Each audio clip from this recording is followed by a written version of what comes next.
አደይ በመጨረሻ ራሷን ስታ እስከ ወዳኛው ጸጥ አለች። ዴቭ እና ለሊ ከሚባለው በላይ በሀዘን ተቃጠሉ። ዶክተሩና ዳይመንድ እንዲሁም ደግሞ የዴቭ እናት የሰራችው ስራ እያንገበገባትና እያቃጠላት በጸጸት ትገኛለች። ዴቭ እናቱ ባደረገችው ነገር እጅጉን በጣም እያዘነና እየተቃጠለ እንዲሁም ደግሞ እድሜ ዘላለሙን ሊወጣው የማይችለው ትልቅ አደጋ ውስጥ እንደገባ ተሰማውና ማሚ አንቺ በጣም አደገኛና ከባድ ሰው ነሽ፣ ምንም ቢሆን ይህን ታደርጊያለሽ ብዬ በፍጹም አልጠበቅኩም ነበር። ምን ሆነሻል? ቆይ አደይን እንዴት እንደዚህ ታደርጊያለሽ? ይሄው አንቺ ባመጣሽው ችግር አደይ ራሷን ስታጠፋች፣ እኔ ደግሞ እድሜ ዘላለሜን የወንጀል ተጠያቂ ሁኜ መቀጠልም አልፈልግም። ይሄንን ካንቺ በፍጹም አልጠብቅም ነበር። እንዴት ይሄን ልታደርግ ትችያለሽ? ብሎ ዴቭም ከሚባለው በላይ ራሱን መቆጣጠር አቅቶት ደንግጦ ቀረ። ዶክተሩም ደግሞ አደይ ይህን ሁሉ ክፋትና ተንኮል ያደረገችው የዴቭ ፍቅረኛ ከዴቭ እናት ጋር ሆነው ያሰቡት እቅድ ነው። በተደጋጋሚ አደይን ችግር ውስጥ ለማስገባትና እንዲሁም ደግሞ ለመጉዳት እንዳሰቡ ነገረች ነበር። በቃ ይህ እቅዷ ካልተሳካ አንቺን ምን ልታደርግሽ እንደምታስብ መገመት አያቅትም እያለ ሲያናግራት የዴቭ እናት እየበረረች ዴቭ ወደተኛበት ክፍል ሄደችና ዶክተሩና አደይ አንድ ላይ ተያይዘው እዛ ሩም ገብተዋል። ቆይ ምንድን ነው እየተካሄደ ያለው? ወይስ እዛ ሩም ለመኖር ፈልገዋል? ከአንተ ውጭ ዶክተሩ ጋር ግንኙነት አላት እንዴ? ብላ ስታፋጥጠው ማሚ ይህንን አምኜ መቀበል አልችልም። በጭራሽ አደይ ይህን ነገር ልታደርግ አትችልም። የሌለ ነገር እየፈጠርሽ አታሳምሚ ብሎ ሲላት፣ ጭራሽ እኔ ነኝ እንዴ ማሳመምህ? እኔ እኮ ደስተኛ ሆነ እንድትኖርና ቤተሰቦቻችንን የማያሳፍርና የማያዋርር ነገር ታደርጋለህ ብዬ ነበር። አንተ ግን በጭራሽ እየሰማህም እየተረዳህም አይደለም። ዴቭ ምን ይሻልሃል? ብላ ስትቀውጥና ስትጮህ እሱም በጣም ተገረመና ከአሁን በኋላ ያለው ህይወታችን እዚህ ጋ ላይ ያበቃላልና ከተኛበት አልጋ እየበረረ ሲሄድ ያየውን ነገር ማመን አቅቶት ደነገጠ። ሰላም ሰላም ሰላም! ውድ የተከበራችሁ የተወደዳችሁ የቻናል ቤተሰቦች እጅግ በጣም ተወዳጁና በጉጉት ስንጠብቀው የነበረው የአደይ ድራማ እንደቀጠለ ይገኛል። ቻናሉን ላይክ፣ ሰብስክራይብ እያደረጋችሁ ለምታበረታቱኝ ውድና መልካም ቤተሰቦቼ ከልብ አመሰግናለሁኝ። አደይ በመጨረሻ ራሷ ላይ ችግርና ከባድ ነገር አደረገች። የዴቭ እናት ያደረገችው ከባድና አስደንጋጭ ነገር አደይና ዴቭን ተስፋ እንዲያቆራርጣቸው፣ ዴቭም ተአደይ እንዲቆርጥ እያደረገች ትገኛለች። ሰተት ብላ ወደ ለሊ ቤት ሄዳ መርፌ ልትወጋትና ፊቷን ልታበለሻት አሰበችና እስኪ የምጠጣው ውሃ አምጭልኝ ብላ ስትላት፣ እንዴ ምን ያስደነግጥሻል? በድንገት ስትመጭ ነዋ። ስሚ አደይ፣ ለተፈጠሩት ነገራቶች በጣም ይቅርታ። በሰዓቱ እኔ እንዳጠፋው ልጅ እየወደደሽ እና እያፈቀረሽ አንቺን ማጣት እንደሌለበት ተሰምቶኛል። ስለዚህ ምንም ይፈጠር ምንም ካጠገብሽኜ ላግዝሽና ለረዳሽ ይገባ ነበር። ሆኖም ግን እየሆነ ያለው ነገር በጣም ያስጠላል። ስለዚህ እባክሽ እባክሽ እርጅኝ ብላለቻት። ምንድን ነው ልረዳሽ የምችለው ምንድን ነው ብላ ስትል ዴቭ ጋር ለማስታረቅ ሞክሬያለሁ። ስለዚህ ቀጥ ለጥ ብለሽ ወደ ቀጥርብሽ ሆቴልና አካባቢ እንድትመጪ እፈልጋለሁ። ሁሉንም ማውራት አለብን። ይህን ደግሞ ለዴቭ እንዳትናገሪ ብላ አለቻት። የአደይ የዋህነት እንግዲህ የሆነ ተንኮል እንድታሰብባት እንዴት መገመት ያቅታታል ነው ጥያቄው።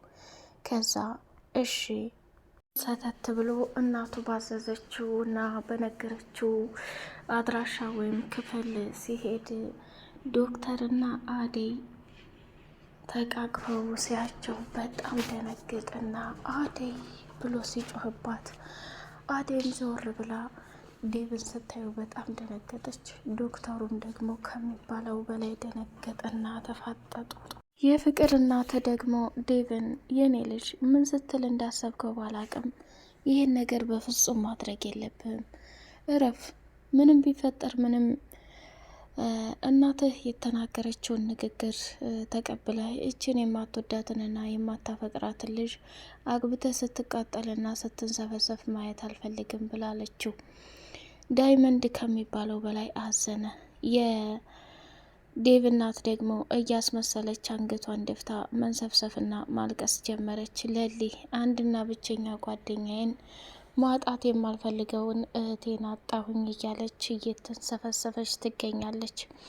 አደይ እንግዲህ በሄደችበት መቅረቷ በጣም የሚያሳዝንና ልብ የሚመታ ትልቅ መርዶ ነው ማለት ነው።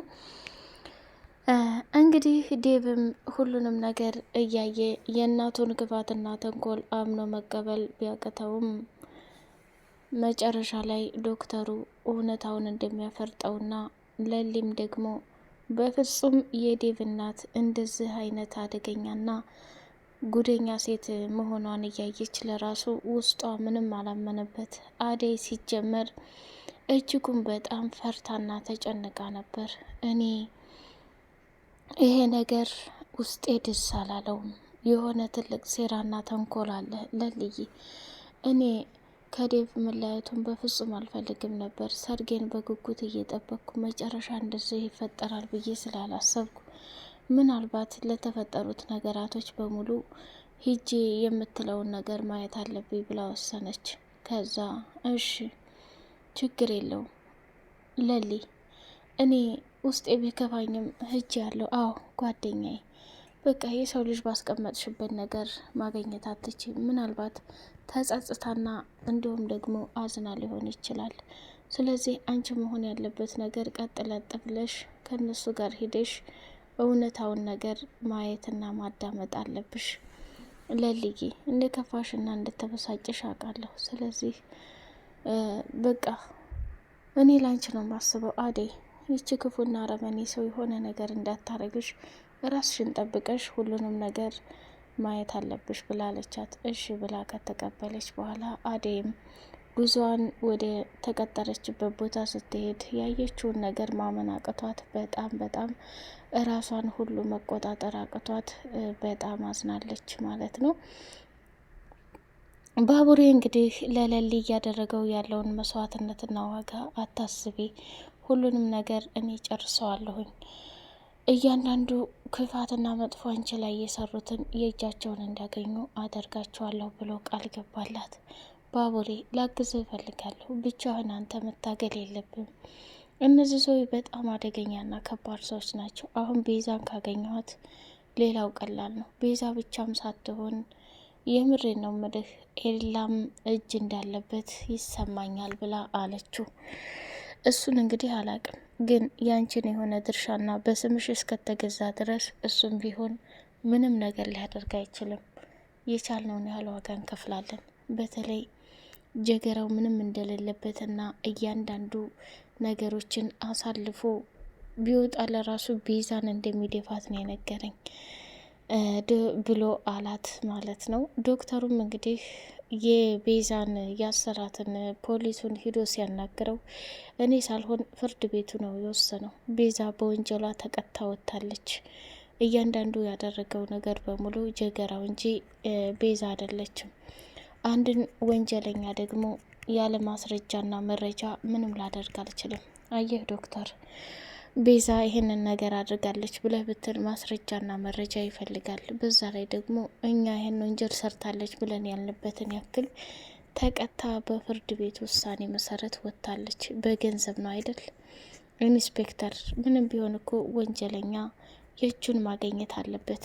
ገንዘብ ስላላት ገንዘብ ሰጥታ ከዚህ ቦታ ላይ መውጣት እንደሌለባት መረዳት ነበረብህ ብሎ ዶክተሩን በጣም ተናደድና ኢንስፔክተሩን ሲናገረው፣ ስማ ካሁን በኋላ እዚህ ቢሮ እየመጣህ የምትጨቀጭቀኝን ነገር ማቆም አለብህ። እኛ የምንሰራውን አንተ ሳትሆን የምንነግረን የስራው ባህሪ ነው ብሎ ነገረው ማለት ነው። እና ዶክተሩም በጣም ተናዶ ቤዛ የእጇን ማግኘት እንዳለባት ወንጀለኛ እንደሆነች ስላመነ እሱ ግን ይሄን ነገር በጭራሽ ሊቀበል አልቻለም።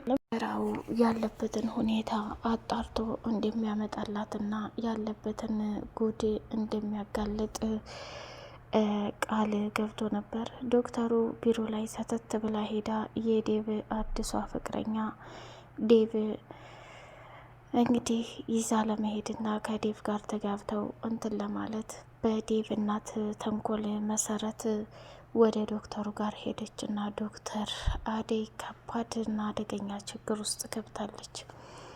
ባለፈው እንግዲህ ልታድናት እኔም አለሁ እያልክ ስታሽቃብጥ ነበር። አሁን ላይ ሚስጥር ልንገርህ፣ የዴቭ እናት አደይን ከባድ ጉዳት ልታደርስባት ሆቴል ወስዳታለች። እዛ ቦታ ላይ እንድትደርስላት ፈልጋለሁ ብላ ስትለው ደነገጠና ስሚ አደይ በህይወት እያለሁ ምንም እንድትሆን አልፈቅድላችሁም። ዝም ብላችሁ የምትጫወቱባት ከሆነ ግን እመኑኝ እኔ ጋር ከባድ ጦርነት ነው የምትገቡት ብሎ ማስፈራራት ጀመረ። እባክህ አትጨማለቅ፣ አሁን ፈጠን ብላ የምትደርስላት ከሆነ ድረስላት። ከዛ ውጭ እኔ ሴት ስለሆንኩኝ እንጂ ምን አገባኝ፣ የምፈልገው ከዴቭ መራቋን ነው። ዴቭዬና እኔ በቅርብ ወደ ሀገራችን ተመልሰን ቤተሰቦቻችን ደግ ሰው እንደሚድሩን የምታየው ይሆናል ብላ ደመደመች። ሩታ አሹን ይቅርታ ጠየቀች። ተመልሳ ሄዳ ለማይወዳትና ለማያፈቅራት ዶክተር ቢሮ ዘንድ ስትሄድ አሹዬ የተፈጠረውን ነገር በሙሉ ይቅር በለኝ፣ እኔ ባለፈው ማሚዬ ተነስታ ስትቆጣኝና ብዙ ነገር ስታደርገኝ በቃ አንተ የነገርካት መስሎኝ ነበር፣ ለዛ ነው የተጨነኩት ብላ ስትለው፣ እንዴ ሩታ እኛ ብዙ ነገሮችን አሳልፈናል። ሮማንን ይቅርታ ታላልሽ በፍጹም አምኜሽ ልቀበልሽ ወይንም አንቺ የምትይውን ነገር ልፈጽም አልችልም ብሎ ተናገራት። ደነገጠችና እንዴት እንደዛ ልትል ትችላለህ? ምንም ቢፈጠር ምንም እኔ ሀሳቤን የምቀይር ሰው አይደለሁም፣ ስለዚህ እንደፈለግሁን ብላለች። በቀጣይ ፓርት እስከምንገናኝ ሰላም አለይኩም ወራህመቱላሂ ወበረካቱ።